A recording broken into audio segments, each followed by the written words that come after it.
நம்ம குடிநீருக்காக பயன்படுத்தக்கூடிய ஏரியிலேயே நாங்கள் நேரடியாக பார்த்தோம். நேரடியாக வந்து ஸ்டோம் வாட்டர் ட்ரெயின் மூலமாக வரக்கூடிய கழிவுநீர் கலந்துட்டு குடிநீருக்காக பயன்படுத்தக்கூடிய ஏரியை வந்து இப்படி தான் அரசாங்கம் பாதுகாத்துட்டு இருக்குன்னா மற்ற ஏரிகள்லாம் எந்த நிலைமையில் இருக்கும் அப்படிங்கிறதே நீங்கள் தெரிஞ்சுக்கலாம். இந்த 2016 ஒரு பெரிய வறட்சி வந்தாலும் நம்மளால் வந்து அதை வந்து சமாளிச்சிருக்க முடியும். அரசாங்கத்துடைய சரியான திட்டமிடலில் தான் காரணம். ஏன்னா அதுக்கு முந்தின வருஷம் மிகப்பெரிய மழை பெஞ்சு நூற்றுக்கணக்கான கோடி ரூபாய் நாங்கள் செலவு பண்ணி கோதை சுத்தப்படுத்துறோம் எவ்வளோ தனியாக அரசாங்கம் செயல்பட மாட்டாங்க. 2015 தூய்மையான தண்ணீர் ஓடிச்சு, தெளிந்த நீர் ஓடிச்சு. நீங்கள் அதை வந்து மெயின்டைன் பண்ணலை. நீங்கள் இத்தனை கோடியும் செலவு பண்ணாமல் இயற்கையாகவே உங்களை சுத்தப்படி கொடுத்தது. வெள்ளச்சம்பளிங்கிறது வந்து மழை பெஞ்சு பரவலாக தண்ணி போய் நீங்கள் வந்து இதில் போய் கலக்கூடியது தான். அது நீங்கள் பள்ளிக்கரணை எங்கே தான் இருக்குது. அங்கே போய் நீங்கள் வீடு கட்டிட்டு எங்கள் வீட்டில் தண்ணி வருதுன்னு சொல்கிறது வந்து அர்த்தமே இல்லாத விஷயம். முல்லைப்பெரியார் அணைக்கட்டுலாம் வந்து அரசாங்கம் முதல்ல பணம் கொடுக்க மாட்டேன்ட்டுருச்சு. அவர் அந்த கட்டக்கூடிய அவர் டவுனுடைய சொத்தை விற்று வந்து அவர் கட்டினாங்க. இப்போ கோயம்பேடு பஸ் ஸ்டாண்ட்லாம் வந்து சதுப்பில் பகுதி தான். கரணையில் போய் ஒரு குப்பையை கொட்டி நாசப்படுத்தின ஒரே சமுதாயம் நம்ம தான். இன்றைக்கி வந்து வாழத்தந்த நகரமாக சென்னை இருக்கா இல்லையாங்கிறது நம்ம போகணும். ஏன்னா இதே மாதிரி பிரச்சனை தொடர்ந்து தண்ணி இல்லைன்னு வச்சுக்கோங்க, மக்கள் இங்கே இருக்க விரும்ப மாட்டாங்க. இங்கேருந்து மக்கள் வெளியேற ஆரம்பிச்சிடுவாங்க. அரசாங்கத்துடைய எந்த ஒரு திட்டமாக இருந்தாலும் ஒரு 50 ஏக்கர் தேவைப்படுது, 30 ஏக்கர் தேவைப்படுது, 100 ஏக்கர் தேவைப்படுது. எங்கேயாவது போனால் இவங்க முதல்ல அந்த அதிகாரிகள் பார்க்கறது எங்கே நீர்நிலை இருக்குது.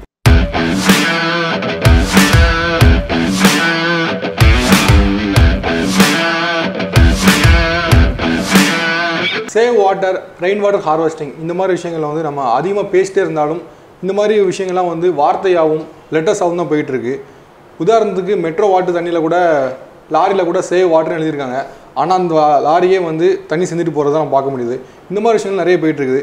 இந்த நீர்நிலைகள், தமிழ்நாட்டில் இருக்க நீர்நிலைகள் பற்றி நிறைய விஷயங்கள் மக்கள் சரியாக புரியலையோ அப்படின்னு நினச்சோம்.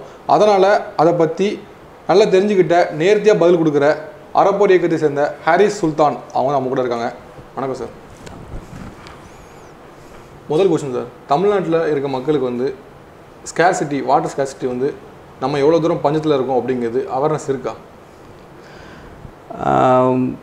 நகரங்களில் இல்லைன்னு தான் சொல்ல முடியும். ஏன்னா நகரங்களில் வந்து இப்போ நீங்கள் டேப்பை திறந்தால் தண்ணி எப்போ வரைக்கும் வருதோ அது வரைக்கும் வந்து உங்களுக்கு பிரச்சனை கிடையாது. ரெண்டாவது உங்கள்கிட்ட பணம் இருக்குது அப்படின்னு வச்சுக்கோங்க, நீங்கள் வந்து உங்களால் தண்ணி வாங்க முடியுங்கிற சூழ்நிலை இருக்கும்போது அந்த இது பிரச்சனை இல்லை. ஆனால் கிராமங்களில் மிகப்பெரிய ஒரு பிரச்சனை இருக்குது. என்னென்னா சென்னைக்கே வந்து முதல்ல இந்த இதுலேருந்து வெளியிலேருந்து தண்ணிகளை கொண்டு வர்றாங்க. திருவள்ளூர் மாவட்டங்கள்லேருந்து தண்ணி கொண்டு வராங்க, கடலூர்லேருந்துலாம் தண்ணி கொண்டு வரக்கூடிய சூழ்நிலை இருக்குது. ஸோ அதனால் வந்து எப்படின்னா சென்னை எப்படியாவது வந்து தண்ணி கொடுத்துருவாங்க அப்படிங்கிற ஒரு சூழ்நிலை இருக்குது. ஆனால் மற்ற பகுதிகளில் வந்து ஒரு மிகப்பெரிய ஒரு பிரச்சனை தான் வந்து. ஏன்னா மற்ற காலங்களில் எப்படி இருந்துக்குன்னா நம்ம ஈரோட்டிலேருந்துலாம் ட்ரெயினில் தண்ணி வந்திருக்கு முன்னொரு காலத்தில். எப்படின்னா இங்கே பஞ்சமாக இருக்கும், தமிழ்நாட்டு மற்ற பகுதியில் அவ்வளோ தூரம் பஞ்சம் இருக்காது, ஆனால் அங்கேருந்து தண்ணி கொண்டு வருவாங்க. இன்றைக்கி முழு தமிழ்நாடுமே ஒரு பெரிய ஒரு பஞ்சத்தில், அதாவது 140 வருஷத்துக்கு முன்னாடி மழை குறைவாக பெஞ்சிருக்கனால ஒரு மிகப்பெரிய பஞ்சத்தில் இருக்குது. அதனால் வந்து எங்கேருந்துமே தண்ணி கொண்டு வர முடியாத சூழ்நிலை தான் இருக்குது. எங்கே எடுத்தாலும் எங்களுக்கு தண்ணி வேணும், இப்போ எப்படி நீங்கள் எடுத்து போகிறீங்க அப்படிங்கிறது தான். இப்போ வீராணத்துலேருந்துலாம் தண்ணி எடுத்துகிட்டு வந்துட்டு இருந்தாங்க. வீராணத்தில் தண்ணி சுத்தமாக இல்லை, அங்கேருந்து மக்களுக்கே தண்ணி இல்லை. இங்கே அங்கே அந்த ஏரியிலேருந்து தண்ணி எடுக்கிறது மட்டும் இல்லாமல் போர்வெல்ஸ் போட்டு தான் தண்ணி எடுக்கிறாங்க. போர்வெல் போட்டு மொத்தமாக தண்ணி உறிஞ்சி எடுக்கிறாங்க, மிகப்பெரிய போட்டு தண்ணி எடுக்கிறாங்க. ஸோ அந்த மாதிரி இருக்கும்போது எல்லா பக்கமே இந்த பிரச்சனை வந்து மிக ரொம்ப அதிகமாக இருக்குது. அதுவும் கிராமங்கள் சைடில் வந்து ரொம்ப மோசம். உதாரணமாக எங்கள் ஊர் கரூர் மாவட்டம் பள்ளப்பட்டி 40 நாள் 45 நாளைக்கு ஒரு தடவை தான் தண்ணியே வருது. ஓகே, அந்த தண்ணியை நீங்கள் பிடிச்சி வச்சுட்டு அடுத்த ஒரு 40 நாள் வந்து இது பண்ணணும். இல்லைன்னா நீங்கள் வெளியில் ஏதாவது தண்ணி கிடைக்கணும் அப்படிங்கிற அலையக்கூடிய சூழ்நிலை தான் இருக்குது. அந்த மாதிரி கிராம பகுதிகளெலாம் மிகப்பெரிய ஒரு பிரச்சனை தான் இது. சென்னைக்கு குடிநீர் ஆதாரம்னு பார்க்க போனால் ஏரிகள் தான் அதுக்கு வந்து பிரதானமாக இருக்கும். ஸோ இந்த ஏரிகள் வந்து நிறைய ஏரிகளுக்கு சென்னையை சுற்றி அதில் எதெல்லாம் வந்து சரிவர தூர்வாரப்பட்டு எதெல்லாம் கரெக்டாக மெயின்டைன் பண்ணிட்டு வராங்க? எதுவுமே இல்லைன்னு தான் சொல்லணும். இப்போ எங்களுடைய நாங்கள் வந்து ஒரு அந்த 2015 வெள்ளத்துக்கு பின்னாடி ஒரு 1.5 வருஷமாக நாங்கள் கலவை பண்ணிகிட்ருக்குறோம். அதில் வந்து இப்போ சென்னைக்கு வந்து 4 ஏரியிலிருந்து குடிநீருக்காக தண்ணி எடுத்துகிட்ருக்காங்க. செம்பரம்பாக்கம், இப்போ புழல் ஏரி, இது செம்பரம்பாக்கம், புழல், பூண்டி, இன்னொரு ஏரி, மொத்தம் 4 ஏரியிலிருந்து நம்ம தண்ணி எடுத்துகிட்டு, சோழவரம் 4 ஏரியிலேருந்து தண்ணி எடுத்துகிட்ருக்காங்க. இந்த 4 ஏரியுடைய மொத்த கெப்பாசிட்டி வந்து 11 TMC. ஸோ 11 TMC தண்ணி அதில் சேமிக்க முடியும். அந்த தண்ணி தான் சென்னைக்கு வந்து கொடுத்துட்ருக்காங்க. அவ்வளோதான், மெட்ரோ வாட்டர் மூலமாக நமக்கு கிடைக்கிறது அவ்வளோதான் கிடச்சிட்ருக்கு. இதில் என்னென்னா 4 இப்போ நாங்கள் வந்து 2 வாரத்துக்கு முன்னாடி புழல் ஏரிக்கு போயிருந்தோம். புழல் ஏரி வந்து அதனுடைய அதாவது 3.3 TMC தண்ணி சேமிக்கக்கூடிய அளவுக்கு அதனுடைய கெப்பாசிட்டி. அது 4500லேருந்து 5000 ஏக்கர் பரப்பளவு இருந்தது. இப்போ என்னென்னா மண் மேடுகளை காத்தி இருக்குது. அது வந்து முழுமையான அதனுடைய கெப்பாசிட்டி இருக்கானா இப்போ இல்லை. ஸோ அதை ஒரு எத்தனையோ வருஷங்களுக்கு முன்னாடி தூர்வாரினது இப்போ தூர்வாரம் இல்லை, ஒன்றும் இல்லை, அப்படியே இருக்குது. ஸோ அதெல்லாம் தூர்வாரினா நிச்சயமாக வந்து தண்ணியை கொஞ்சம் அதிகமாக சேமிக்க முடியும். இன்னொன்று என்னென்னா அதில் வந்து ட்ரைனேஜ் வாட்டர் கலக்குது. ஏரியிலேயே வந்து அதுவும் நான் சொல்கிறது நம்ம குடிநீருக்காக பயன்படுத்தக்கூடிய ஏரியிலேயே நாங்கள் நேரடியாக பார்த்தோம். எங்கள்கிட்ட அதுக்கான ஆதாரமும் இருக்குது. நாங்கள் அதை கவர்மெண்ட்டுக்கும் சொல்லியிருக்கிறோம்.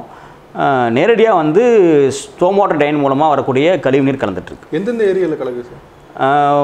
ஒரு சொல்ல போனால் சென்னையில் உள்ள எல்லா ஏரியிலையும் கலக்குது. இப்போ நாங்கள் வந்து நேற்று தான் வந்து இந்த ட்ரைனேஜ் சீவேஜ் வாட்டருக்கான இது பண்ணோம்.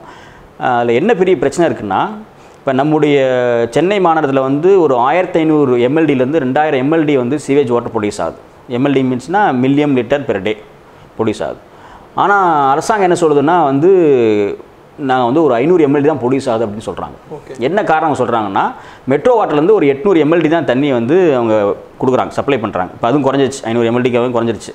அந்த 800 எம்எல்டியில் ஒரு என்ன ரிப்போர்ட் இருக்குன்னா, ஒரு தண்ணியில் வந்து 80% சீவேஜ் வாட்டராக ப்ரொடியூஸ் ஆகும். நீங்கள் 800 எம்எல்டிக்கு இது பண்ணுறீங்கன்னா அதில் வந்து ஒரு 120 எம்எல்டி வந்து 540 எம்எல்டி வந்து சீவேஜாக ப்ரொடியூஸ் ஆகுது. நாங்கள் எங்கள்கிட்ட கெப்பாசிட்டி 700 எம்எல்டி 727 எம்எல்டி வச்சுருக்கோம், அதை நாங்கள் முழுமையாக பண்ணிடுறோம் அப்படின்னு சொல்கிறாங்க. ஆனால் நம்ம நிறைய இடங்களில் வந்து போர்வெல்லும் தண்ணி எடுக்கிறாங்க, கிணத்துலேருந்து தண்ணி எடுக்கிறாங்க, வெளியிலேருந்து தண்ணி வருது. இதெல்லாம் அவங்க வந்து கணக்கிலேயே எடுக்கிறது இல்லை. ஓகே. ஸோ என்ன ஒரு ரிப்போர்ட் என்ன சொல்லுதுன்னா, ஒரு மடங்கு தண்ணி மெட்ரோ வாட்டர் சப்ளை பண்ணுறாங்கன்னா 2 மடங்கு தண்ணி மக்களை வந்து வெளியிலேருந்து எடுக்கிறாங்க. போர்வெல்லேருந்தும் கிணத்துல இருந்தும் வெளியிலேருந்து வாங்குறது இருக்குது. அப்படின்னா ஏறக்குறைய வந்து 800 எம்எல்டி நீங்கள் சொல்கிறாங்கன்னா 2400 எம்எல்டி வந்து ஒரு நாளைக்கு தண்ணி செலவாகுது. அதில் 80%னா ஏறக்குறைய வந்து 1900 எம்எல்டி வந்து உங்களுக்கு சீவேஜ் ஒரு 1500 2000 எம்எல்டி ப்ரொடியூஸ் ஆகும். நீங்கள் அதில் வந்து ஏறக்குறைய எங்களுடைய ரிப்போர்ட் படி 427 எம்எல்டி தான் வந்து இவங்க ட்ரீட்மெண்ட் பண்ணுறாங்க. ஓகே. ஸோ மீதி 1000 எம்எல்டிக்கு மேலே என்ன ஆகுனா எல்லாமே நீர்நிலைகள் தான் போய் கலக்குது. ஓகே. ஸோ நீர்நிலைகள் கலக்குதுன்னா இது எவ்வளோ பெரிய பிரச்சனை. நீர்நிலையில் போய் சீவேஜ் வாட்டர் டைரெக்டாக கலக்குதுன்னா அப்போ எல்லாமே வந்து பொல்யூஷன் ஆகிடும். இதில் என்ன ஒரு பெரிய பிரச்சனை அப்படின்னா, இப்போ நம்ம 4 நீர்த்தேக்கங்கள் இருக்கு இல்லையா நம்ம ட்ரிங்கிங் பர்பஸ்க்காக, அந்த 4 நீர்த்தேக்கங்களும் சென்னையில் கிடையாது. காஞ்சிபுரம் திருவள்ளூர் தான் இருக்குது, சென்னையில் எதுவுமே கிடையாது. ஆனால் சென்னையில் இருக்கக்கூடிய மிகப்பெரிய ஏரிகள் நிறையா இருக்குது. உதாரணமாக கொட்டூர் ஏரி 540 ஏக்கர் இருக்குது, அம்பத்தூர் ஏரி 440 ஏக்கர் இருக்குது, ரெட்டேரி வந்து ஒரு 360-370 ஏக்கர் இருக்குது. அதே மாதிரி போரூர் ஏரி 240 ஏக்கர் இருக்குது. இந்த மாதிரி 100 ஏக்கருக்கு மேலே இருக்கிற நிறைய ஏரிகள் இருக்குது. இந்த ஏரியிலிருந்து நம்ம ஏன் இந்த ட்ரிங்கிங் பர்பஸ்க்காக தண்ணியை யூஸ் பண்ண முடியலன்னா காரணம் வந்து இந்த சீவேஜ் கலக்கிறது தான். ஓகே. ஸோ இந்த சீவேஜ் கலக்கிறனால தண்ணியை வந்து நம்ம யூஸ் பண்ணவே முடியல. பட் இந்த மற்ற 4 ஏரியிலையும் கூட வந்து அவ்வளோ தூரம் பாதுகாப்புலாம் இல்லை. நம்ம நினச்சிட்டு இருக்கோம் ரொம்ப சுத்தமான புழல் இருக்கும் அப்படின்னு நினச்சிட்டு இருக்கிறோம். ஆனால் அங்கே போய் பார்க்கும்போது அந்த சீமை கருவேல மரங்கள் வளர்ந்துருக்குது. அந்த அதாவது 3ல் 1 பாகம் தான் அந்த இது போட்டிருக்காங்க, கரை போட்டிருக்காங்க. அந்த கரையும் கூட எப்படின்னா ரொம்ப மோசமான நிலை இருக்குது. அந்த கரையிலே வந்து சீமை கருவேல வளர்ந்துருக்கு. உள்ளே போய் எல்லாமே வந்து பாத்ரூம் போகிற அளவுக்கு சூழ்நிலை தான் இருக்குது. அந்தளவு பாதுகாப்பு இல்லாத சூழ்நிலை தான் இருக்குது. குடிநீருக்கு பயன்படுத்தக்கூடிய ஏரியா நீங்கள் எந்தளவு இது பண்ணுறாங்கன்னா மற்ற ஏரியாலாம் எப்படி இருக்குங்கிறது நீங்களே யோசனை முடியும். ஒரு குடிநீருக்காக பயன்படுத்தக்கூடிய ஏரியா வந்து இப்படி தான் அரசாங்கம் பாதுகாத்துட்ருக்குன்னா மற்ற ஏரியெலாம் எந்த நிலைமையில் இருக்கும் அப்படிங்கிறதே நீங்கள் தெரிஞ்சுக்கலாம். உதாரணமாக கொட்டூர் ஏரி வந்து ஒரு 4-5 வருஷத்துக்கு முன்னாடி இவங்க பிடபிள்யூலேருந்து மெட்ரோ வாட்டர் கொடுத்தாங்க, நீங்கள் வந்து இதை வந்து ட்ரிங்கிங் பர்பஸ் யூஸ் பண்ணுங்கள் அப்படின்ட்டு. அவங்க வந்து எல்லாம் டெஸ்டிங்லாம் பண்ணி பார்த்துட்டு இதை வந்து ரொம்ப பொல்யூஷன் கண்டாமினேட்டாக இருக்குது. ஏன்னா வந்து இந்த அம்பத்தூர் எஸ்டேட்டு, அம்பத்தூர்லேருந்து வரக்கூடிய அந்த கழிவுகள், தொழிற்சாலை கழிவுகள், அம்பத்தூர்லேருந்து வரக்கூடிய அந்த மற்ற கழிவுன்னு வந்து வீட்டு கழிவுகள் எல்லாமே சேர்ந்து இதில் வந்து கொட்டூர் வருது. அதனால் வந்து ரொம்ப பொல்யூட்டடாக இருக்குது, இது யூஸ் பண்ண முடியாது, திருப்பி கொடுத்துட்டாங்க. ஓகே. ஓகே. ஸோ நம்முடைய அரசாங்கத்துடைய கொள்கை எப்படி இருக்குன்னா, இந்த ஏரிகள்லாம் நம்ம வந்து சீரமைச்சு பயன்படுத்தாமல் இவங்க என்ன செய்கிறாங்கன்னா, திருவள்ளூரில் கும்மிடிப்பூண்டி பக்கத்தில் ஒரு 2 ஏரிகளை இறஞ்சி புதுசாக ஒரு ஏரி அமைக்கிறோன்னு சொல்லிட்டு ஒரு இதை ஒன்று ஆரம்பித்தாங்க.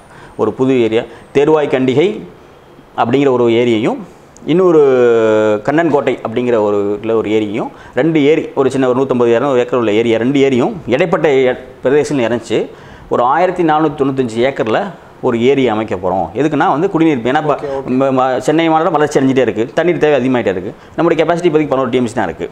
ஸோ இன்னொன்று எக்ஸ்ட்ரா இது பண்ணி நம்ம இதில் இந்த கிருஷ்ணா நதி தண்ணி வருது இல்லையா, அதை வந்து நம்ம இங்கே சேமித்து நம்ம பயன்படுத்தலாம் அப்படின்ட்டு அது 600 ஏக்கர் வந்து விவசாய நிலம். ஸோ சென்னையோட தேவைக்கு நம்ம வெளியிலேருந்து விவசாய நிலங்களை வந்து பறித்து அதை வந்து ஒரு ஏரியா உருவாக்கணும் அப்படின்னு 2013 அறிவிச்சாங்க. இன்னும் இது வரைக்கும் வேலை முடியவே இல்லை. அந்த 2 ஏரியில் மட்டும் கொஞ்சம் வேலை நடந்திருக்கு, மற்ற இடங்களில் ஒன்றும் வேலையே ஆரம்பிக்கல. ஒரு 600 ஏக்கர் வந்து விவசாய நிலம், 600 ஏக்கர் வந்து புறம்போக்கு நிலம், ஒரு 100-150 ஏக்கர் வந்து ஃபாரஸ்ட் லேண்ட், இதெல்லாம் வந்து பண்ணி பண்ணக்கூடியது. நீங்கள் அவ்வளோ தூரம் அங்கே போகாமல் சென்னைக்குள்ளே இருக்கக்கூடிய இந்த மாதிரி கொரட்டூர், அம்பத்தூர், இந்த மாதிரி பெரிய பெரிய ஏரிகள் நீங்கள் சீரமைச்சாவே நீங்கள் வந்து குடிநீர் பருவத்துக்கும் பயன்படுத்தலாம். நீங்கள் வெளியில் போய் கேட்கணும்னு அவசியம் இல்லை. ஏன்னா இதில் ஒரு முக்கியமான விஷயம் என்னென்னா, தமிழ்நாட்டுடைய சராசரி மழைப்பொழிவு 950 மில்லிமீட்டர், ஆனால் சென்னையுடைய சராசரி மழைப்பொழிவு 1400 மில்லிமீட்டர். ஓகே. தமிழ்நாடை விட அதிகம். அப்போ உங்களுக்கு தேவையான மழைப்பொழிவு இருக்குது. அந்த மழை தண்ணீரை நீங்கள் சேமிச்சிங்கனாவே போதுமானது. ரெண்டாவது ஏரிகள் குளங்களுடைய முக்கிய பயணம்னா முதல்ல வந்து மழை வெள்ளமாக ஏற்பட்டுச்சுன்னா அதை பாதுகாக்கிறது தான். ஏன்னா நீங்கள் மழை பொழிவு ஏற்படுதுன்னா அந்த தாழ்வான பகுதி தான் தண்ணி போகும், தாழ்வான பகுதி தான் ஏரிகள் இருக்கும். அப்போ நீங்கள் அந்த தண்ணி போய் சரியான முறையில் சேர்ந்துச்சுன்னா உங்களுக்கு வெள்ளத்துலேருந்து பாதிக்கப்படுவீங்க. அடுத்தது என்னென்னா வறட்சி. இப்போ நீங்கள் வெள்ளத்தில் தண்ணியை சேமிச்சிங்கன்னா அடுத்த வருஷம் வறட்சி வந்ததுன்னா அந்த தண்ணியை சேமிக்க வேண்டாம். ஏன்னா என்ன சொல்லணும்னா இந்த 2016 ஒரு பெரிய வறட்சி வந்தாலும் நம்மளால் வந்து அதை வந்து சமாளிச்சிருக்க முடியும். அரசாங்கத்துடைய சரியான திட்டமிடல் தான் காரணம். ஏன்னா அதுக்கு முந்தின வருஷம் மிகப்பெரிய மழை பெஞ்சு 2015. ஆமாம், 2015 நீங்கள் சென்னை மட்டும் இல்லை தமிழ்நாடு முழுமே நல்ல மழை பெஞ்சது. எப்பவுமே வந்து நம்ம என்ன செய்ய நினைப்போம்னா ஒரு நல்ல மழை பெஞ்சதுன்னா ஒரு 4-5 வருஷத்துக்கு தண்ணி பிரச்சனை இருக்காதுன்னு நினைப்போம். ஆனால் அடுத்த வருஷமே ஒரு பிரச்சனை வருதுன்னு காரணம் இந்த தண்ணி நீங்கள் சேமிக்கலை. ஸோ உதாரணமாக சென்னையிலிருந்து மட்டும் 2015 320 TMC தண்ணியை வந்து கடலில் கலக்க விட்டுருவோம். ஓகே, சென்னையிலிருந்து மட்டும் சென்னை வழி, அதாவது சென்னை, காஞ்சிபுரம், திருவள்ளூர் இந்த 3 வரைக்கும் சென்னை தான் வழி. அந்த 3 வழி இருக்கு இல்லையா, அதாவது கூவம், அடையாறு, கொசஸ்தலையாறு, இது 3 பக்கிங்ஹாம் கேனால் இடையில இருக்குது. இதன் மூலமாக வந்து 320 TMC தண்ணி கடலில் கலக்க விட்டுருவோம். இது எந்த அளவுனா நம்முடைய காவிரியினுடைய பங்கு இருக்கு இல்லையா, அதே 192 TMC தான். கர்நாடகா வந்து நமக்கு தர வேண்டிய அளவு வந்து ஒரு வருஷத்துக்கு 192 TMC தான் தரணும். அதாவது அதுதான், அது வரலைங்கிறது வேறு விஷயம். அதுதான் அதை விட ஒரு 1.5 மடங்கு அதிகமான தண்ணியை நம்ம என்ன செஞ்சுருக்கோம், கடலில் கலக்க விட்டுருக்கோம்.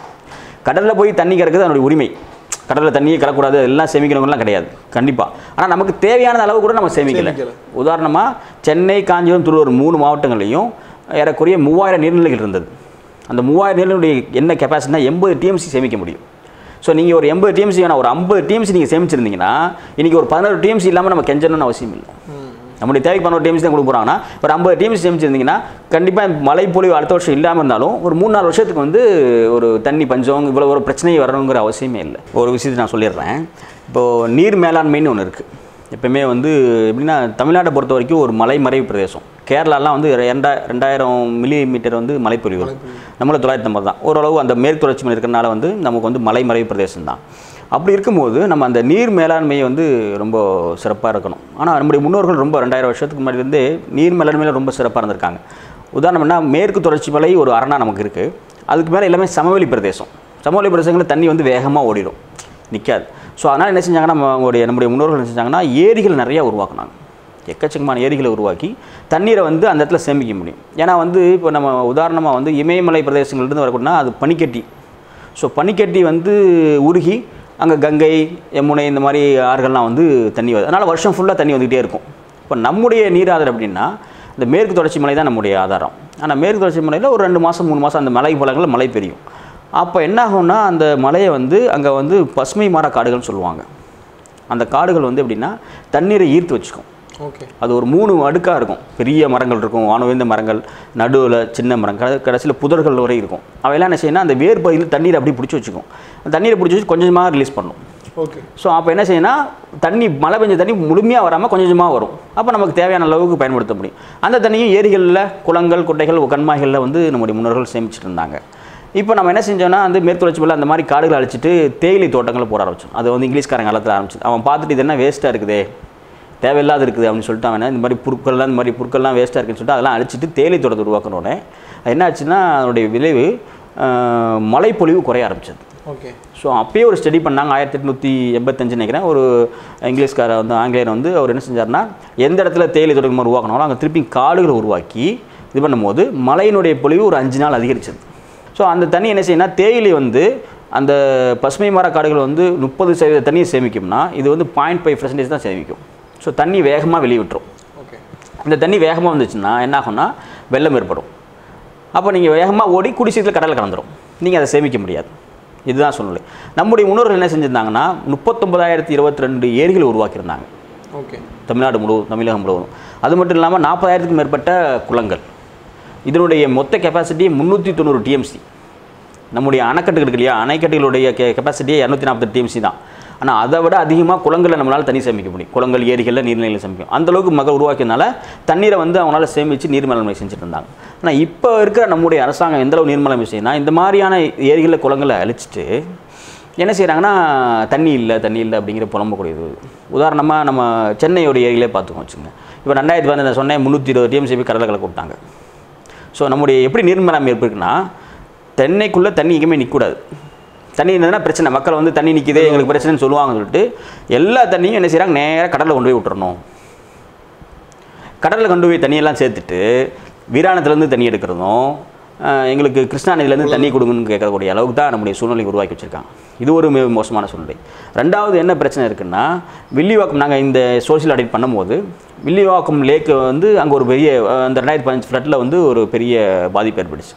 நாங்கள் ஒரு 4 இடங்களை தான் சூஸ் பண்ணி பண்ணோம். அதாவது முக்கியமாக பாதிக்கப்பட்ட 4 இடங்கள் வில்லிவாக்கம், முகல்லிவாக்கம், பல்லாவரம், பள்ளிக்கரணை இப்படி செஞ்சோம். அதில் வில்லிவாக்கத்தில் போய் பார்த்தோம்னா வில்லிவாக்கத்தில் என்ன பண்ணியிருக்காங்கன்னா, வில்லிவாக்கம் ஏரி வந்து 214 ஏக்கர் இருந்தது. இப்போ 39 ஏக்கர் தான் இருக்குது. அங்கே சிட்கோ நகர்னு ஒன்று அரசாங்கமே ஒன்று உருவாக்கி வச்சுருக்கு. உருவாக்கி மக்களுக்கு இது கொடுத்துட்டாங்க. ஸோ இருக்கிற 39 ஏக்கர் இருந்தது. இதே 2005 இதை விட அதிகமாக மழை பெஞ்சிச்சு. அப்படின்னா 2005 நம்முடைய மழைப்பொழிவு 1900 மில்லிமீட்டர். ஓகே. ஆனால் 2015 1600 மில்லிமீட்டருக்கு மேலே தான், 300 மில்லிமீட்டர் கம்மியாக தான் பெஞ்சிருக்கு. 2005 அங்கெல்லாம் மழை பெஞ்சப்போ அந்த தண்ணி வந்து லேக்குள்ளே போயிடுச்சு.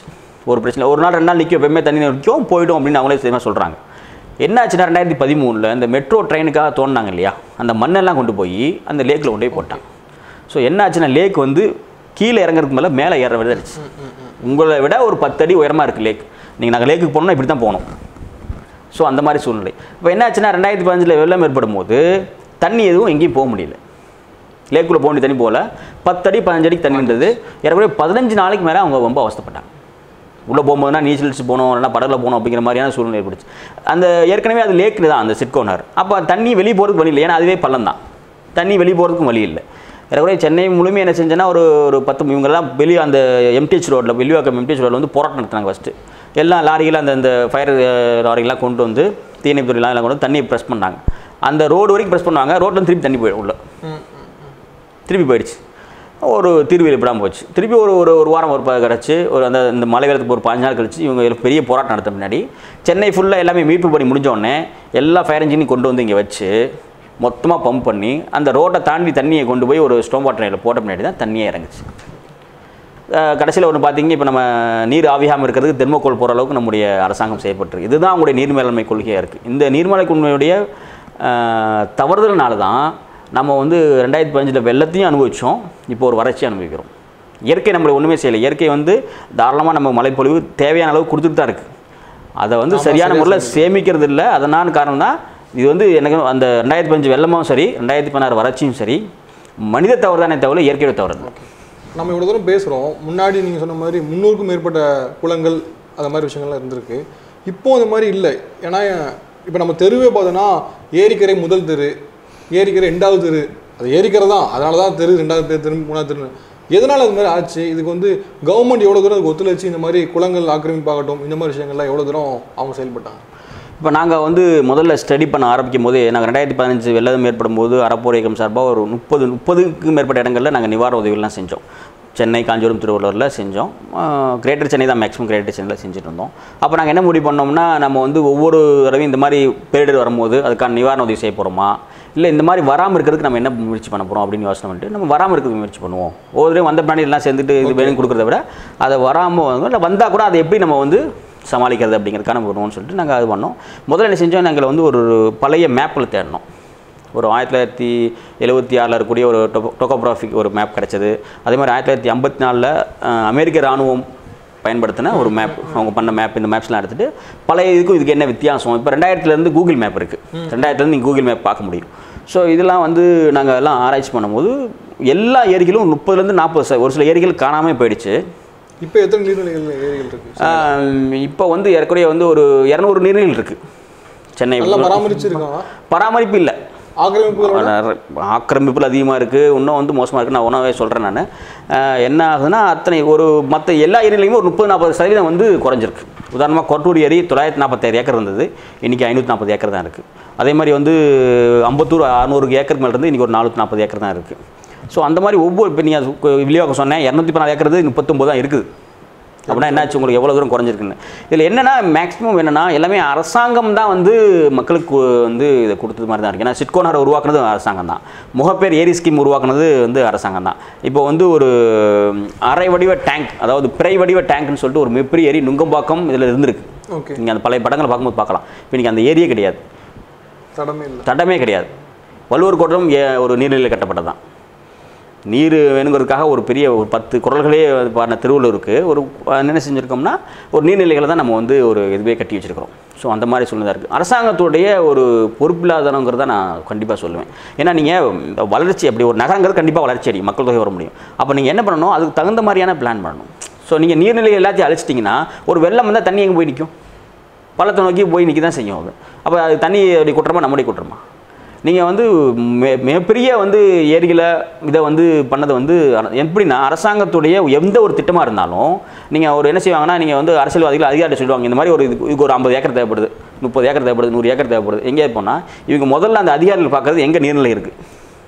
ஸோ நீர்நிலைங்கிறது எப்படின்னா இப்போது வருஷம் ஃபுல்லாக தண்ணி இருக்குன்னு சொல்ல முடியாது. நீங்கள் ஒரு 10 வருஷத்துக்குள்ள ஒரு பெரிய மழை பெய்யும், அப்போ முழுமையாக இருக்கும், மற்ற டைமில் கம்மியாக இருக்கும். அப்போ என்ன செய்வாங்கன்னா, ஸோ இது சும்மா தான் இருக்குது, அந்த இடத்த அப்படி வளைச்சி போட்டு அந்த இடத்துல ஒரு ஏதாவது அரசாங்க திட்டத்தை ஏற்படுத்துறது. ஸோ இதனால தான் இந்த மாதிரி ஒவ்வொரு இதுவும் இப்போ மோப்பேர் ஏரி ஸ்கீமாக இருக்கட்டும், நீங்கள் டீனரில் போனீங்கன்னா ஏரிக்க இருக்கும். அந்த மாதிரி ஒவ்வொரு இடங்களையும் அந்த பிரைவடிவ டேங்க் ரொம்ப பெரிய டேங்க், டி நகர், நுங்கம்பாக்கம் அப்படி எல்லாத்தையுமே இருந்திருக்கிறது. ஸோ அவ்வளோ மாதிரி டேங்கை சுத்தமாகவே அழிச்சாச்சு. இப்போ அங்கே மழை பெஞ்சா தண்ணி எங்கே போய் நிற்கும்? ஏன்னா இன்னொன்று என்ன ஒரு முக்கியமான விஷயம்னா, சூழலுடைய முக்கியத்துவம் வாய்ந்த இந்த இதில் வந்து சென்னை வந்து ஒரு டெல்டா ஏரியா மாதிரி. காஞ்சிபுரம், திருவள்ளூர், ஏன் ஆந்திராவிலிருந்து வரக்கூடிய தண்ணி கூட இங்கே தான் கிராஸ் பண்ணி ஆகணும். ஏன்னா கடலை ஒட்டி இருக்கனால. இப்போ கடலூர் எப்படி ஒரு டெல்டா 5 ஆறுகள் ஓடுற மாதிரி இங்கே ஒரு 3 ஆறுகள் ஓடுதுன்னா, உதாரணமாக 4 ஆறுகள் சொல்லலாம். எப்படின்னா நம்ம பாலாறும் சேர்த்துக்கலாம். பாலாறும் வந்து ஒரு மிகப்பெரிய இது, அதாவது அதனுடைய இதை சொல்கிறாங்க ஆயிரக்கணக்கான வருஷங்களுக்கு முந்தையது அப்படின்னு. ஏன்னா ஒரு சென்டிமீட்டர் மண் உருவாக 100 வருஷம் ஆகும். மண் உருவாகும். அங்கே வந்து 80 அடி, 100 அடி, 90 அடி மண் இருக்குது அப்படின்னா அப்போ எத்தனை வருஷங்கள் அது இருக்கும் பாருங்க. அந்த வருஷத்துக்கு முந்தைய ஆறுன்னு வருது. ஸோ இந்த ஆறுகளுடைய இது இருக்கனால எங்கேருந்து வந்தக்கூடிய தண்ணி இங்கிட்டு தான் வந்து கலக்கணும். அதான் சொல்கிறேன், நான் ஆந்திராவிலேருந்து தான் தண்ணி இங்கே வருது. போன 2015 மணியில் ஆந்திராவிலேருந்து தான் தண்ணி வந்தது. ஸோ அந்த தண்ணிலாம் இங்கே தான் போகணும்னா நீங்கள் அதுக்கான வழிகளை ஏற்படுத்தி வச்சுருக்கணும். சென்னை அப்படிங்கிறதே வந்து ஒரு ஏரியோ ஒரு குளத்திலேயே கெட்டமட்டமாக தான் இருக்குது. ஏன்னா வேளச்சேரி, கூடுவாஞ்சேரி, பெருங்களத்தூர், குளத்தூர் எல்லாமே வந்து ஒரு ஏரியில் அமைஞ்ச மாதிரி தான் இருக்குது. ஸோ அப்படி பார்த்தோன்னா கிரேட்டர் சென்னைன்னு எங்கேயுமே நீங்கள் வந்து உங்களால் சிறப்பிக்க மாதிரியே இருக்குது. இது எப்படி சார், இது வந்து உண்மையில் அப்படி தானா? இந்த இப்போ வேளச்சேரி நம்ம பெருசாக கொண்டாடுற ஒரு இடம் வந்து ஒரு ஏரி முழுக்க ஏரியில் கட்டப்பட்ட ஒரு விஷயம் தானா? உண்மைதான். அதாவது நீங்கள் அந்த தென் சென்னைங்கிறதே வெள்ளச்சமவெளின்னு சொல்லுவாங்க. வெள்ளச்சமவெளின்னா அப்படின்னா முழுமையாக வெள்ளம் அப்படியே போய் சேரும், கால்வாய் இருக்குங்கிற அவசியமே கிடையாது. வெள்ளச்சமவெளிங்கிறது வந்து மழை பெஞ்சு பரவலாக தண்ணி போய் நீங்கள் வந்து இதில் போய் கலக்கூடியது தான். அது நீங்கள் பள்ளிக்கரணை அங்கே தான் இருக்குது. ஸோ பள்ளிக்கரணைக்கு வந்து பள்ளிக்கரணையிலேருந்து உங்களுக்கு போகிற இயற்கையான அமைப்பு. ஸோ அது ஒரு வெள்ளச்சமவெளின்னு சொல்லும் போது அங்கே போய் நீங்கள் வீடு கட்டிட்டு எங்கள் வீட்டில் தண்ணி வருதுன்னு சொல்கிறது வந்து அர்த்தமே இல்லாத விஷயம். இன்னொன்று என்னென்னா, நாங்கள் வந்து இந்த ஆடிட் பண்ணும்போது பார்த்ததுனா பள்ளிக்கரணையினுடைய இது எப்படின்னா, பள்ளிக்கரணையும் கடல் மட்டமும் ஒரே இது. ஆனால் அந்த பள்ளிக்கரணையிலேருந்து ஒக்கிய மடுவு, துறைப்பாக்கம் ஒக்கிய மடுன்னு சொல்லுவாங்க, அந்த ஒக்கிய மடுவு வழியாக தான் தண்ணி போகுது. அந்த ஒக்கிய மடுவு என்னென்னா 4-5 மீட்டர் உயரம். ஓகே, இயற்கையாகவே இது அமைஞ்சிருக்கு. ஏன்னா பள்ளிக்கரணை அப்படிங்கிறது வந்து ஒரு நன்னீர் சதுப்பு நிலப்பகுதி. நீர் உலகத்திலே வந்து சதுப்பு நிலப்பகுதி நிறையா இருக்குது. அதில் நன்னீர் சதுப்பு நிலங்கிறது அரிய வகை. உப்பு நீர் சதுப்பு நிலப்பகுதி இருக்கும், ஆனால் நன்னீர் சதுப்பு நிலங்கிறது ரொம்ப அரிய வகையானது. இயற்கையாகவே வந்து சென்னை வந்து எப்படின்னா இறைவனுடைய அருள் பெற்று தான் சொல்லணும். ஏன்னா ஒரு 3 ஆறுகள், 3 பாலாறு சேர்த்தா 4 ஆறுகள் இருக்குது. ஒரு வந்து இந்த மாதிரி பள்ளிக்கரணை போட்ட சதுப்பு நில பகுதி, இந்த மாதிரி இயற்கையாகவே வந்து ரொம்பவும் கிஃப்ட். இதில் ஒரு பள்ளிக்கரணை பற்றி சொல்லணும் அப்படின்னா 1980 மெக்டொனால்டு அப்படிங்கிற ஒரு நிறுவனம் அவங்க வந்து நம்முடைய நீர்நிலை பற்றி ஒரு ஆராய்ச்சி பண்ணாங்க. ஆராய்ச்சி பண்ணிட்டு அவங்க என்ன ரிப்போர்ட் கொடுத்தாங்கன்னா, உங்கள்ட்ட ஒரு பகுதி இருக்குது, அந்த பகுதியை வந்து நீங்கள் பாதுகாத்தீங்கன்னா முழு சென்னைக்கும் நீங்கள் வந்து தண்ணீர் கொடுக்க முடியும் அப்படின்னு சொல்லிட்டு அவங்க சொன்ன பகுதி பள்ளிக்கரணை. ஏன்னா சதுப்பு நில பகுதியுடைய இது என்னென்னா, மற்ற பகுதியில் தண்ணி எவ்வளோ பிடிக்க வைக்க முடியுமோ அதோட 10 மடங்கு தண்ணி வந்து இது பிடிச்சி வச்சுக்கணும். அதோடைய இதே தான். நீங்கள் வந்து ஒரு சதுப்பு நில பகுதி 6000 ஹெக்டேர் இருந்திருக்குது. அப்போ நீங்கள் 60000 ஹெக்டேரில் தண்ணி எவ்வளோ வந்து பூமியில் தண்ணி பிடிச்சி வைக்க முடியுமோ அதை விட அதிகம், அந்த அளவு தண்ணி இதை பிடிச்சி வைக்கும். ஸோ அந்தளவு முக்கியத்துவம் வாய்ந்த பகுதி. இப்போ கோயம்பேடு பஸ் ஸ்டாண்ட்லாம் வந்து சதுப்பு நில பகுதி தான். ஸோ இதெல்லாம் நம்ம என்ன செஞ்சுருக்கோம், மொத்தமாக பால்படுத்திருக்கிறோம். சதுப்பு நில பகுதியில் தான் குப்பையை கொட்டின ஒரே சமுதாயம் நம்ம தான். பள்ளிக்கரணையில் போய் ஒரு குப்பையை கொட்டி நாசப்படுத்தின ஒரே சமுதாயம் நம்ம தான். அந்த பள்ளிக்கரணை எப்படி இயற்கை அமைஞ்சிருக்குன்னா, நீங்கள் அந்த வேளச்சேரி இந்த பகுதியிலேருந்து வரக்கூடிய தண்ணி இருக்குது இல்லையா, அந்த தண்ணி வந்து ஒரு 5 மீட்டர் வரைக்கும் அங்கே தங்கும். ஏன்னா அந்த ஒக்கியம் கூட 5 மீட்டர் உயரம். அந்த மீட்டருக்கு மேலே போகும்போது தண்ணி போகும்போது தான் அதை கடந்து போய் பக்கியாம் கடலில் கலந்து கடலுக்கு போகும். இது இயற்கையாகவே அமைஞ்சது.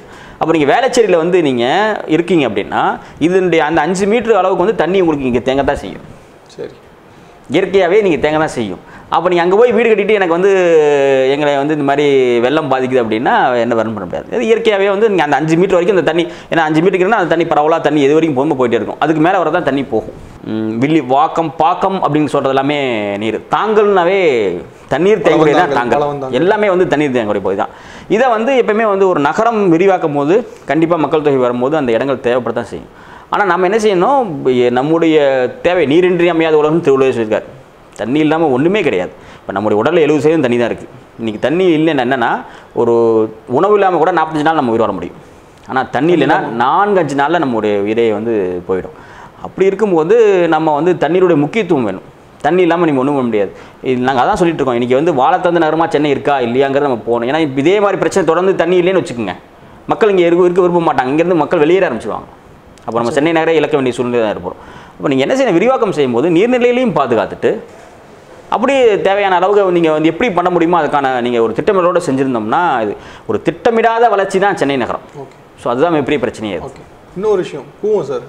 கூவம் அப்படிங்கிறது இப்போ உள்ள மக்களுக்கு வந்து ஒரு நாற்றம் பிடிச்ச ஒரு இடம், மூக்கை பிடிச்சிட்டு போகிறது அது மாதிரி. ஆனால் முன்னாடி அதுவே வந்து ஒரு குடிநீர் ஆதாரமாக இருந்திருக்கு. அது மட்டும் இல்லாமல் அங்கே நிறைய பேர் குளிச்சிருக்காங்க. அந்த மாதிரி ஒரு இப்போ தாமிரபரணி எப்படி இருக்கோ அதே மாதிரி தான் ஒரு காலத்தில் இருந்திருக்கு. ஆனால் இப்போ இந்த மாதிரி மாறினதுக்கு வந்து நிறைய விஷயங்கள் இருக்குது. ஏன் இன்னும் அரசாங்கம் வந்து அதை சரிவர செயல்படுத்த முடியாமல் ஒரு சீவேஜ் கடந்துட்டு அதை க்ளீன் பண்ணதுக்காக நிறைய திட்டம் அறிவிச்சாங்க, கடைசி வரைக்கும் அது முதல்ல இருக்குது அந்த மாதிரி விஷயங்கள்லாம் சொல்லி இது பண்ணி இதாகிடுச்சு. எதனால் சார் ஏன் இன்னும் டிலே ஆகிட்டே இருக்குது? இப்போ கூவத்தை பொறுத்த வரைக்கும் கூவம் அந்த கிராமத்துலேருந்து ஆரம்பிக்குது. கூவத்துடைய இது என்னென்னா, பாலாத்துலேருந்து தான் தண்ணி வருது. பாலாத்துலேருந்து தண்ணி வந்து ஒரு டேம் இருக்குது. அந்த டேம்லேருந்து தான் வந்து ஒரு பக்கம் கூவம் நதி ஆரம்பிக்குது, இன்னொரு பக்கம் அந்த கொசஸ்தலை யார் ஆரம்பிக்குது தான். அங்கேருந்து நீங்கள் சென்னைக்கு வர வரைக்கும் தண்ணி தூய்மையாக தான் இருக்குது. சென்னைக்கு எப்போ உள்ளே வருதோ அதுக்கு பின்னாடி தான் வந்து தண்ணி வந்து கண்டாமினேஷன் ஆகக்கூடிய வேலையை நடக்குது. கூவத்தை பொறுத்து எப்படின்னா, மழைக்காலங்கள் மட்டும் தான் தண்ணி வரும். எல்லா போகும் எல்லா டைமும் தண்ணி வரும்னு சொல்ல முடியாது. அதுதான் நிலைமையாக இருந்தது.